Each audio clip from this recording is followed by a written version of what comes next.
Hello friends, મારી ચેનલમાં આપનું સ્વાગત છે। આજે આપણે બેસનના લોટની સેવ બનાવીશું। બેસનની સેવ બનાવવા માટે મેં 500 ગ્રામ લોટ લીધો છે।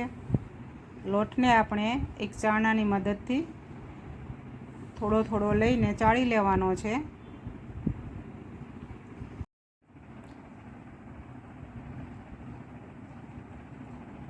લોટ ચાળવાથી લોટમાં રહેલા લમ્સ ભાંગી જશે અને લોટ બાંધવામાં આસાની રહેશે। લોટ ચડાઈ ગયો છે। હવે આપણે તેમાં 1.5 ચમચી મીઠું નાખીશું, ચપટી હળદર નાખીશું। હળદર નાખવી એકદમ ઓપ્શનલ છે, પણ થોડી હળદર નાખી હોય તો સેવનો કલર સારો આવે છે। આપણે આમાં તેલનો બિલકુલ ઉપયોગ કરતા નથી। જો તમારે તેલ નાખવું હોય તો આ લોટના માપ પ્રમાણે 2 ચમચી તેલ નાખી શકો છો। આ રીતે બધું મિક્સ કરી લેવાનું છે। થોડું થોડું પાણી લઈને લોટને મિક્સ કરતા જવાનો છે।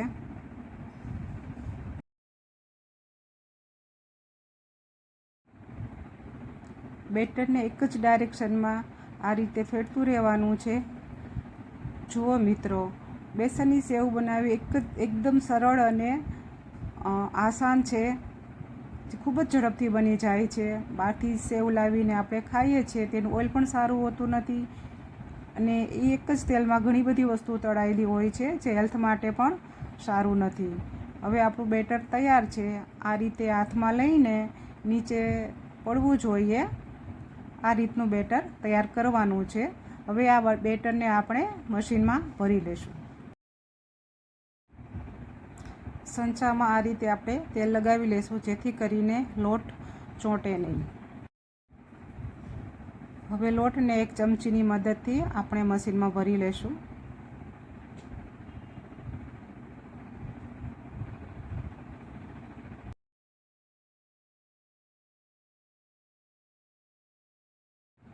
તેલ ગરમ થાય એટલે આપણે સેવ પાડી લઈશું।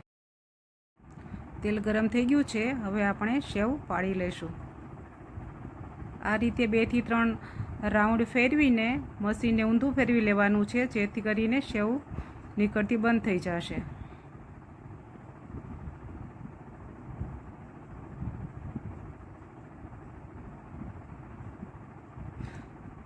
તેલ બધું નીચે બેસી જાય પછી આપણે સેવને ફેરવી લેવાની છે।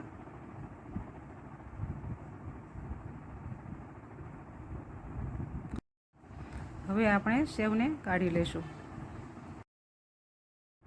જુઓ મિત્રો, માત્ર 500 ગ્રામ લોટમાંથી ઘણી બધી સેવ તૈયાર થઈ છે। જો તમે ઘરે સેવ ન બનાવતા હોય તો સેવ બનાવવાનું શરૂ કરી દેજો।